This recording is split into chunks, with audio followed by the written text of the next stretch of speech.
Capítulo 49. Las tablas de verdad. La lógica es una disciplina que se preocupa por estudiar los métodos para distinguir entre argumentos válidos o inválidos, correctos o incorrectos. Para ello, la lógica simbólica ha desarrollado un sistema de notación especial. A esta ciencia no le interesan los contenidos, las esencias, sino que, independientemente de ellas, solamente investiga las formas, las estructuras que se encuentran en los enunciados acerca de las cosas. Gracias al conocimiento de estos nexos o estructuras, ha sido posible avanzar en la solución de muchos problemas complejos. 1. Nociones preliminares.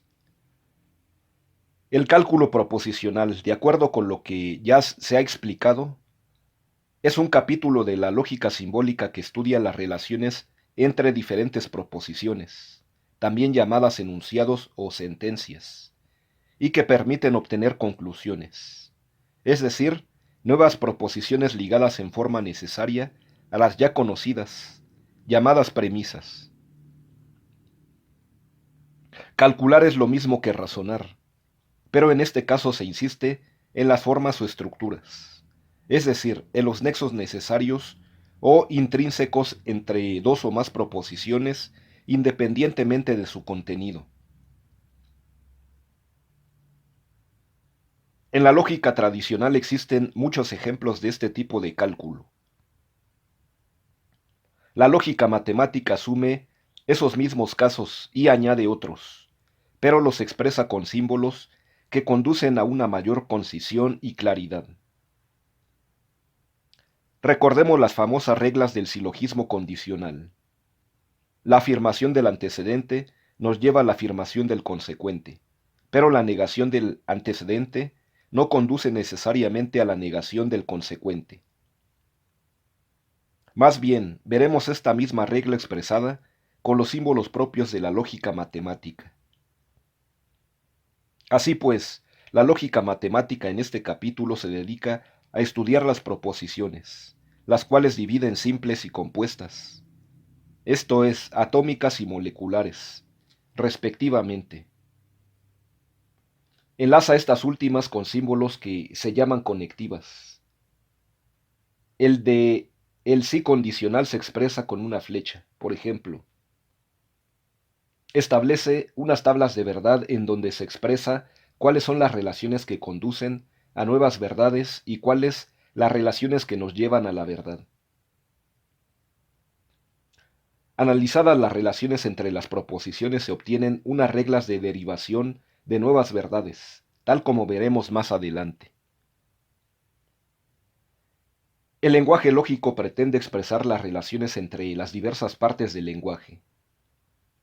El ejemplo más sencillo y utilizado es la partícula sí condicional.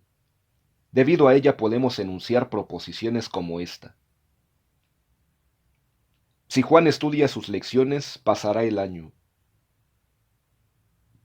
Se trata de una partícula lógica.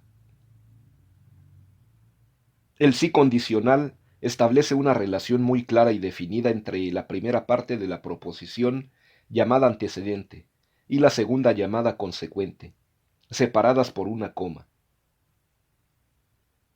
El sí condicional nos habla de una relación, una condición, una cierta necesidad. Al efectuarse lo expresado en la primera parte, entonces se sigue que también se efectuará la segunda parte. Las proposiciones condicionales constituyen un ejemplo importante de pensamiento lógico. 2. Clasificación de las proposiciones.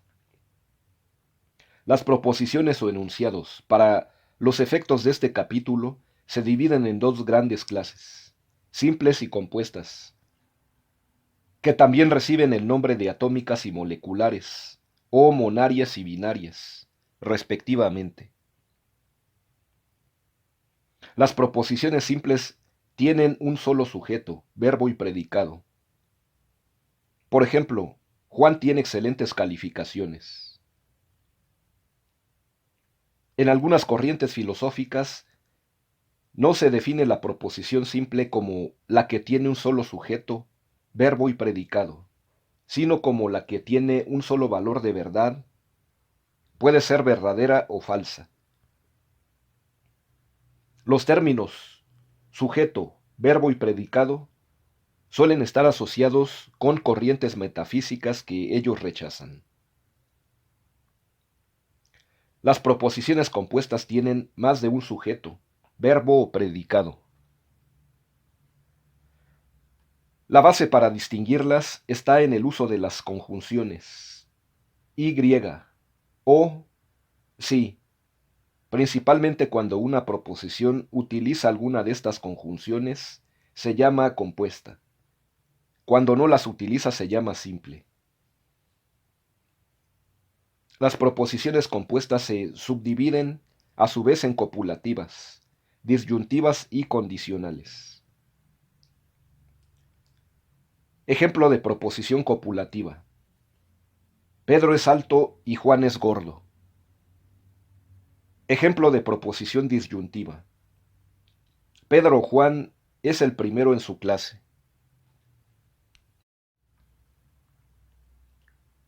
Ejemplo de proposición condicional. Si el salmón es un pez, entonces es un vertebrado.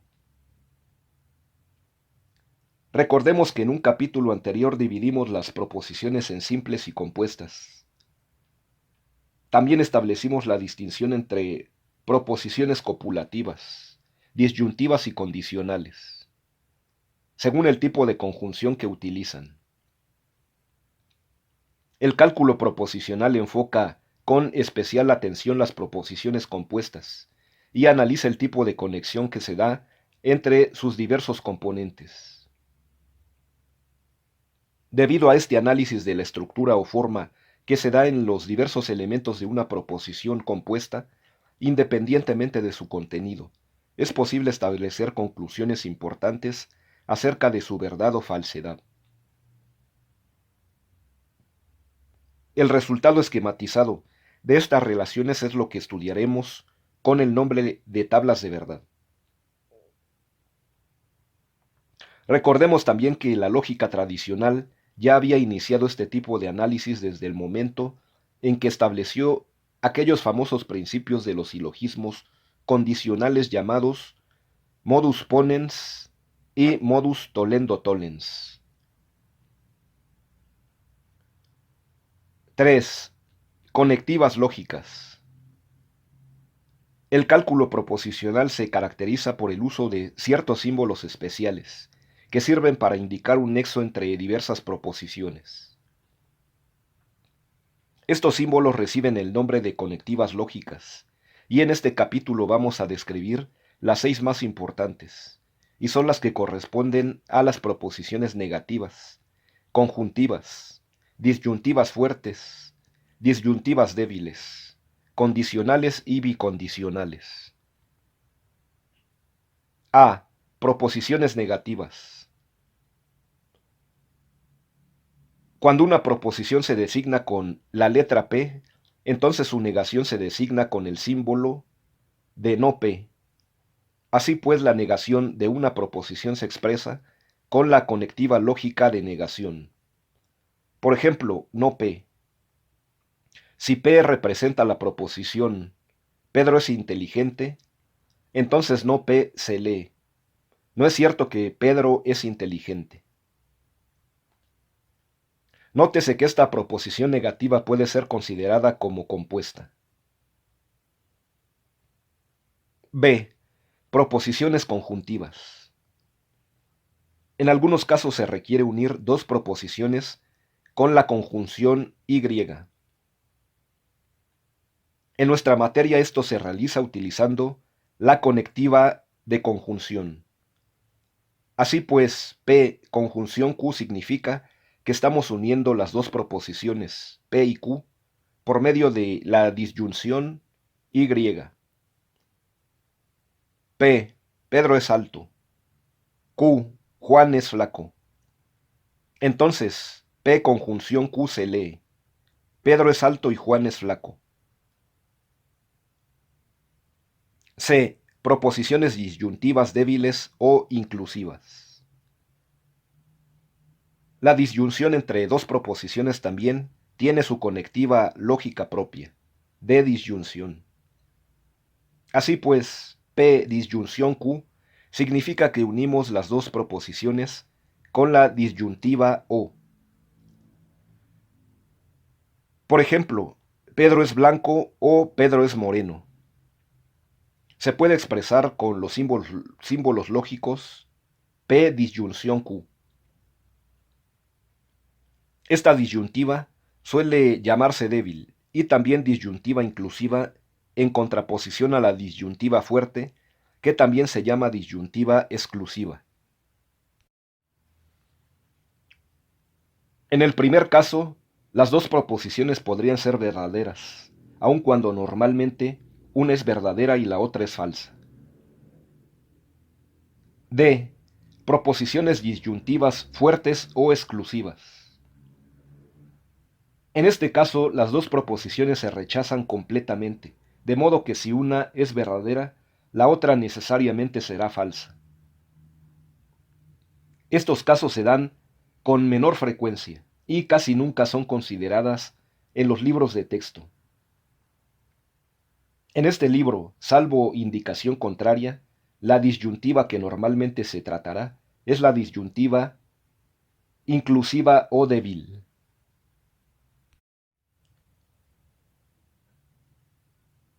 El símbolo de la disyuntiva fuerte es el de desigual, con lo cual se indica la oposición de ambas proposiciones, de tal manera que cuando una es verdadera, la otra es falsa necesariamente.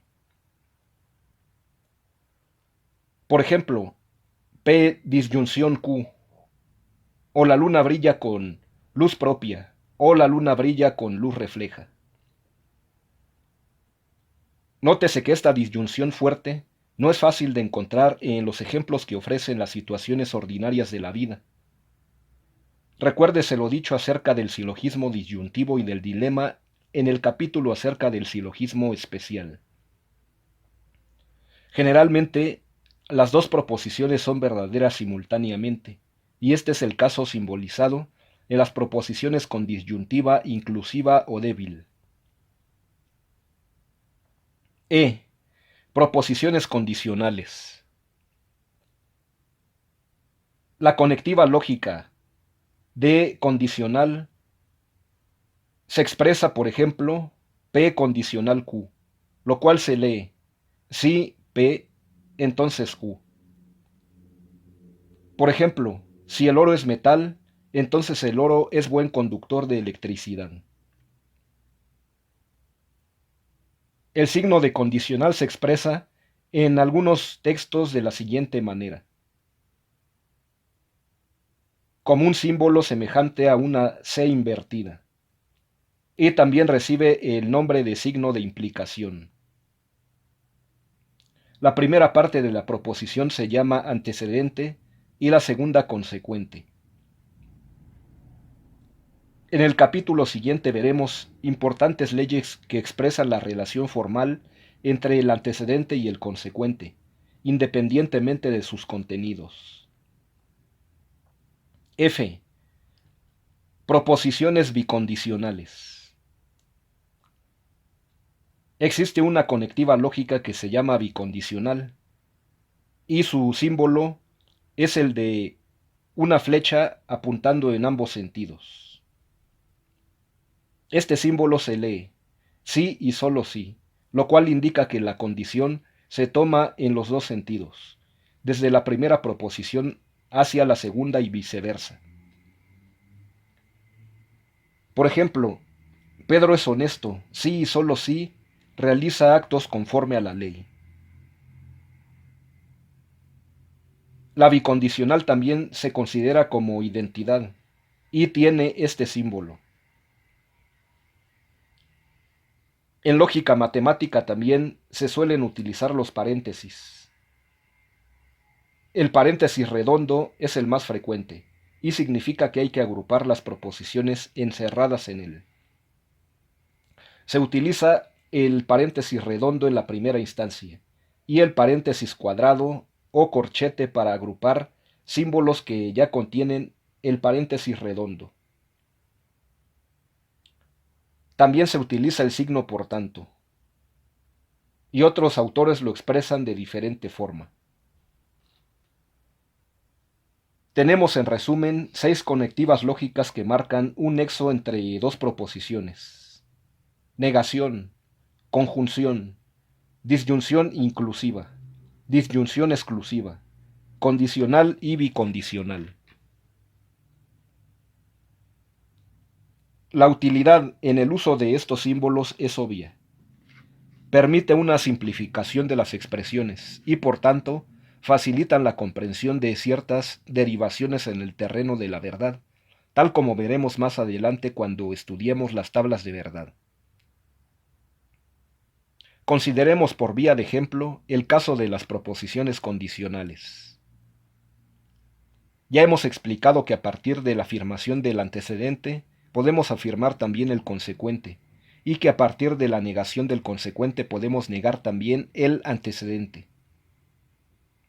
Es decir, la lógica tradicional ya había expresado con claridad una derivación que se da en el terreno de la verdad cuando se conoce la verdad de alguno de los elementos en una proposición condicional. Estos dos modos, modus ponendo ponens y modus tollendo tollens, son retomados por la lógica matemática y son expresados por medio de sus símbolos de una manera clara y sencilla, tal como explicaremos más adelante. 4. El lenguaje simbólico de la lógica proposicional y sus reglas. El lenguaje simbólico se concibe como un lenguaje ideal que evita las ambigüedades del lenguaje ordinario o cotidiano. Esta característica permite o facilita el análisis del lenguaje.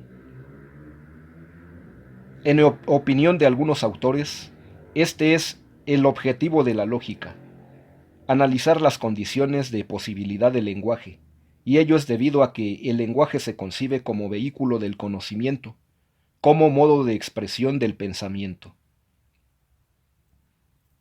El lenguaje simbólico utilizado en la lógica matemática tiene varios objetivos que podríamos resumir con 3 palabras: precisión, claridad y brevedad.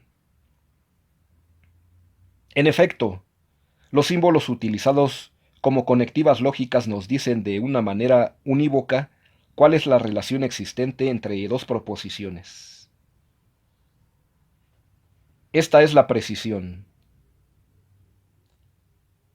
Además, lo expresan de una manera muy sencilla y fácil de entender.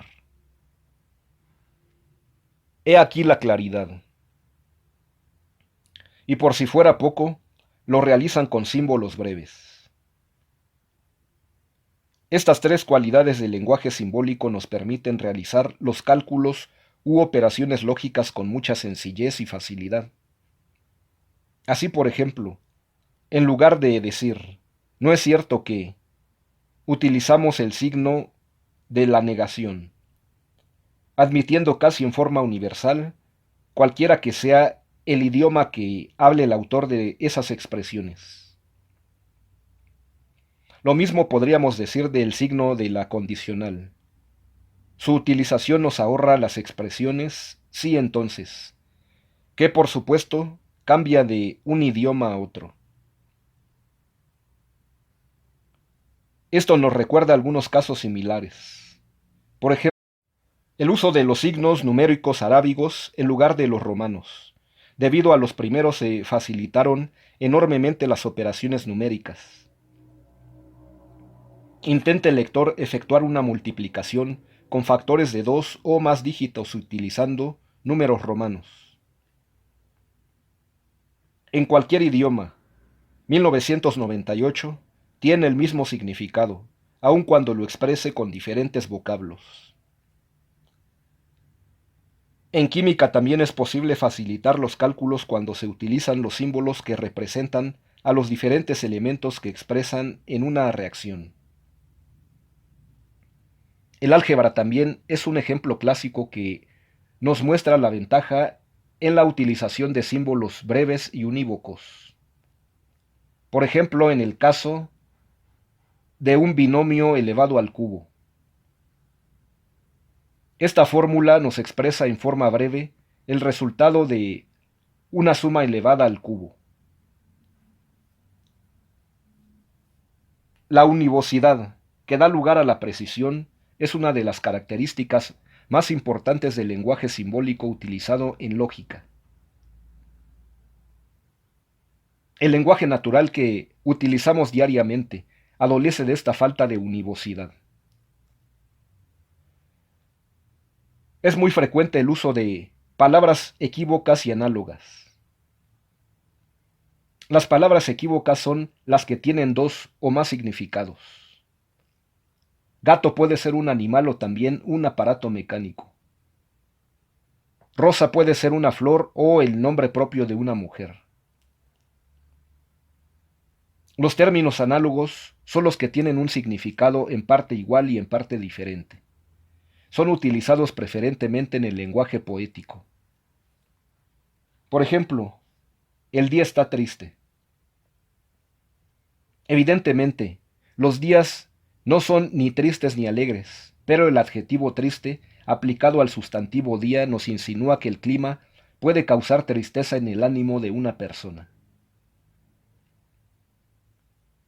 El ingenio de algunos individuos logra expresiones jocosas por la utilización de estos términos equívocos y análogos. La picardía mexicana. Chistes de todos colores, albures y demás chascarrillos comunes y corrientes constituyen algunas de las ventajas que tienen esta falta de univocidad del lenguaje común y corriente. A cambio de esto, la univocidad del lenguaje simbólico utilizado en lógica matemática ofrece la precisión y la claridad que se requieren en un trabajo con riguroso nivel científico. Por otro lado, podemos distinguir entre lenguaje y metalenguaje. El segundo nos sirve para hablar del primero. Notes el siguiente ejemplo. 1. Arturo es un hombre inteligente. 2. Arturo es un sustantivo utilizado en caso nominativo en la frase anterior. La palabra Arturo en la primera proposición está utilizada normalmente en el lenguaje cotidiano. En cambio, la misma palabra en la segunda proposición ya no se refiere a un nombre determinado, sino a la misma palabra que cumple una función dentro de la frase expresada. En este caso, Arturo está utilizada como metalenguaje. Es decir, sirve para referirse a la palabra usual utilizada dentro del lenguaje normal.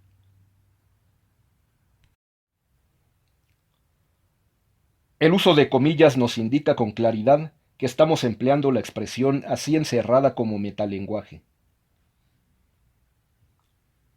De esta manera es posible evitar algunos equívocos, que es precisamente uno de los objetivos del lenguaje simbólico de nuestra asignatura.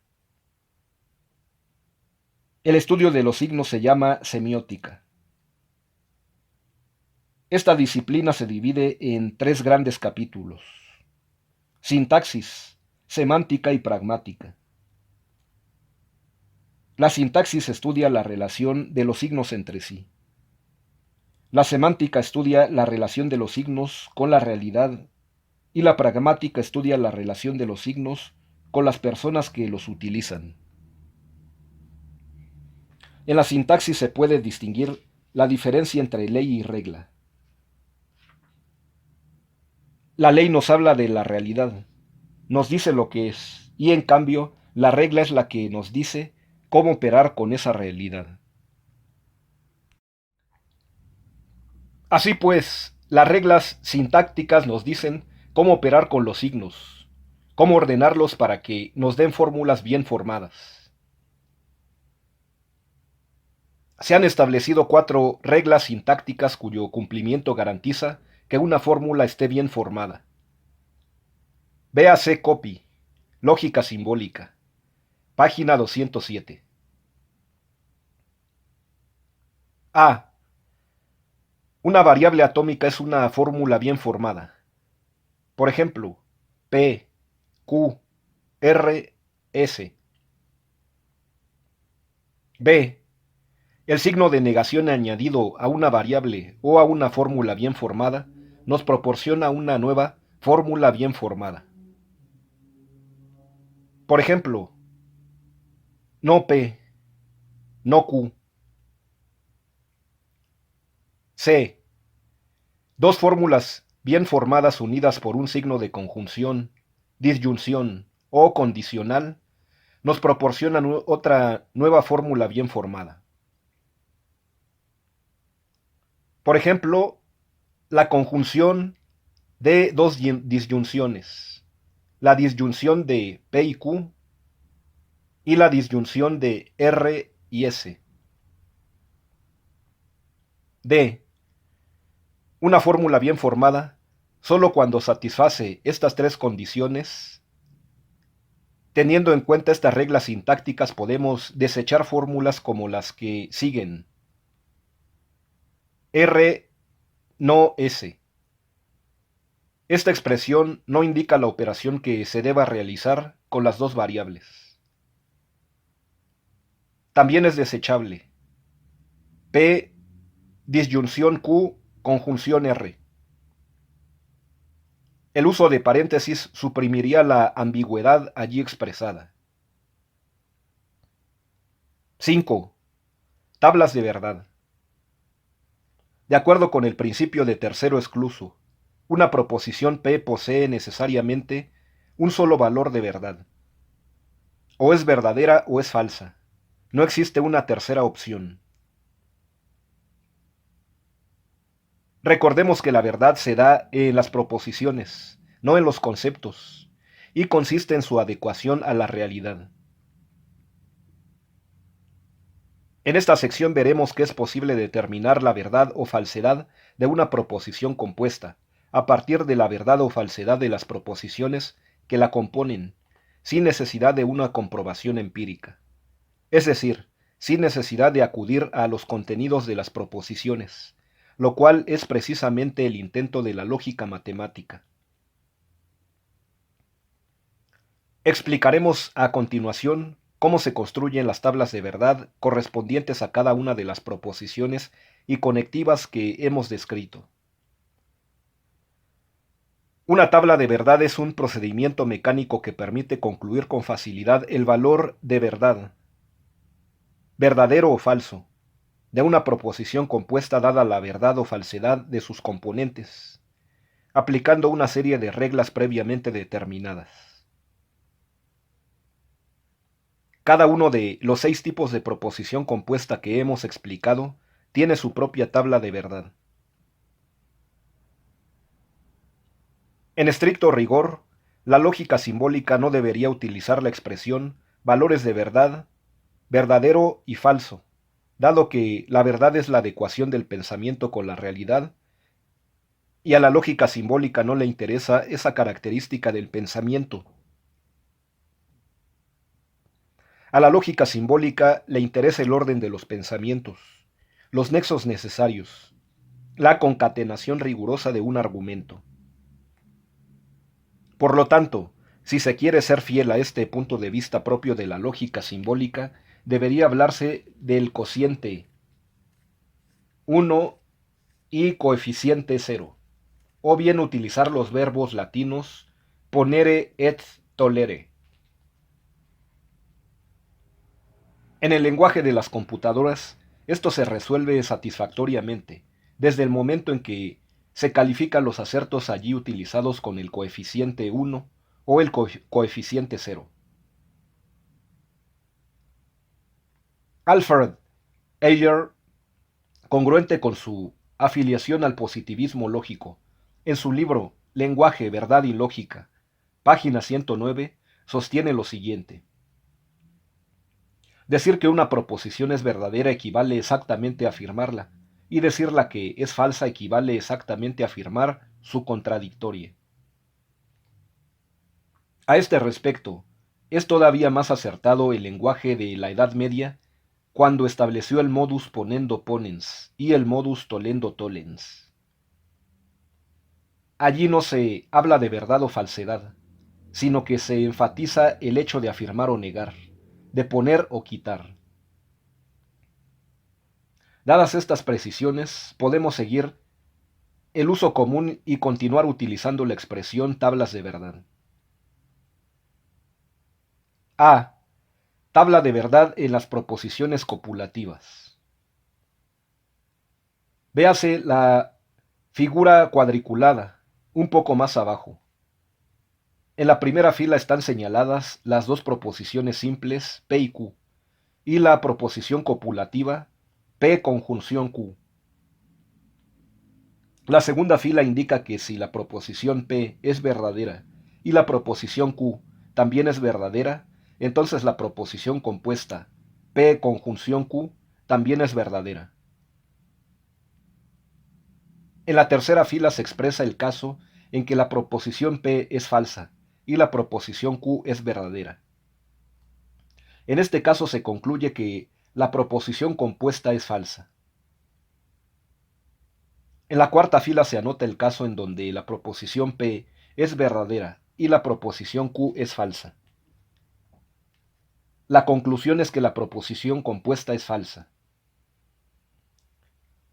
Por fin, en la quinta fila, las dos proposiciones simples son falsas.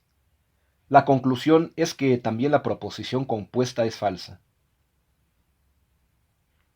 En síntesis, la proposición copulativa solo es verdadera cuando las dos componentes son verdaderas. Basta que una de ellas sea falsa para que la proposición copulativa también sea falsa. Ejemplo: Pedro es inteligente y Pedro es valiente. Las dos proposiciones son verdaderas. Entonces la proposición compuesta también es verdadera. Pero basta que una de las dos proposiciones sea falsa y concluimos que la proposición compuesta resultante también será falsa. B. Tabla de verdad de las proposiciones disyuntivas inclusiva. Con el mismo procedimiento de la tabla anterior, ahora se puede notar que la proposición compuesta es verdadera cuando las dos componentes son verdaderas y también cuando alguna de las dos es verdadera. En el caso de que ambas sean falsas, entonces la compuesta también es falsa. Por ejemplo, Pedro es gordo o Pedro es alto. Aquí vemos con claridad que tan solo será falsa la proposición compuesta si acaso las dos componentes también son falsas. En los demás casos la proposición compuesta es verdadera. C. Tabla de verdad para las proposiciones disyuntivas exclusivas. Es obvio que esta proposición solo es verdadera cuando alguna de las dos componentes es verdadera y la otra falsa.